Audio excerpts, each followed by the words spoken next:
2 সপ্তাহ বা 3 সপ্তাহ আগে চিটাং ইউনিভার্সিটিতে প্রফেসর নিয়োগ হবে, ভর্তি পরীক্ষা হয়েছে। এখানে যারা ইসলামিক স্টাডিজে বোধহয় পরীক্ষা নিচ্ছেন, তো যারা ইসলামিক স্টাডিজে পরীক্ষা নিচ্ছেন চিটাং বিশ্ববিদ্যালয়ের সমস্ত বড় বড় প্রফেসর ছিলেন। আপনারা বুঝতেন, আপনি একটা ইউনিভার্সিটির প্রফেসর নিয়োগে আমি আপনার উপর ভরসা করতে পারছি না, আপনি সিনসিয়ার না, আপনি 2 নাম্বারই করেছেন, করাপশন করেছেন একটা ইউনিভার্সিটির প্রফেসর নিয়োগে। আপনি বড় চেয়ার পেলে তো আল্লাহ পাক জানে আপনি কি কি কাজ করবেন। যাই হোক, শুক্রবারে পরীক্ষা ছিল, যতগুলো নিয়োগ হবে নিয়োগ তো তারা আগ থেকে ডিসাইডেড কাকে কাকে নিয়োগ দিবেন। এত যোগ্য লোক এসেছে, পরীক্ষা নিয়েছে, জুমার নামাজ পড়তে চলে গেছে, এসে রেজাল্ট ঘোষণা করে দিয়েছে। তারা এই পরীক্ষার কাগজগুলা চেকই করে নাই, পরীক্ষার কাগজগুলা আপনি যে লিখেছেন সেটা দেখেনি নাই। তাদের সিলেক্টেড 5-10 জন তারা সিলেক্ট করে নিয়েছে। ভিসি সাহেবের উপস্থিতিতে যখন পরীক্ষার ভাইবা পরীক্ষার টাইম এসেছে, ভিসি সাহেব দেখছেন চেয়ারের লগে এদের পরীক্ষার লগে কোনো মিল নাই, তখন ভিসি সাহেব বলেছেন আমাকে একটু ইয়াগুলা দেখান, খাতাগুলা দেখান।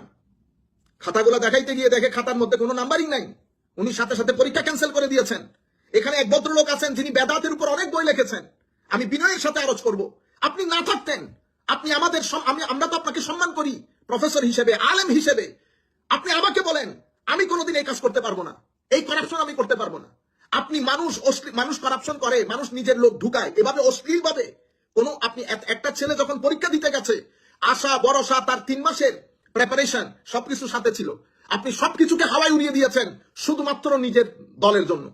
যেই ব্যক্তি ইউনিভার্সিটিতে একটা প্রফেসর নিয়োগের ক্ষেত্রে সততা দেখাইতে পারে না, তাকে আপনি বলতেছেন ইসলামের নাম দিয়ে আমি পার্লামেন্টে ঢুকাই দেবো। ইন্না লিল্লাহি ওয়া ইন্না ইলাইহি রাজিউন। আপনারা বলছেন যেহেতু আমাদের এখানে এখন মন্দের ভালো দরকার, আপনারা অনেকে প্রশ্ন করেছেন তাইলে হুজুর ভোট কাকে দেব। দেখেন, মন্দের ভালো, যাদের মাধ্যমে অন্তত আমার ইহকালীন কাজগুলা সুষ্ঠুতার সাথে সম্পন্ন হবে, আমার নবীর শানে বেয়াদবির বাজার গরম হবে না, এখানে ধর্মের নামে উগ্রতা যাবে না, লাঠি নিয়ে দৌড় দেওয়া, একটা বিল্ডিং ভেঙে ফেলা। প্রথম আলো বলেন এই সমস্ত পত্রিকার অফিসগুলা লাখ গুন্ডামি করেছে। আপনি গুন্ডামির জবাব কিভাবে দেবেন? মব করে, যখন যেখানে যাকে খুশি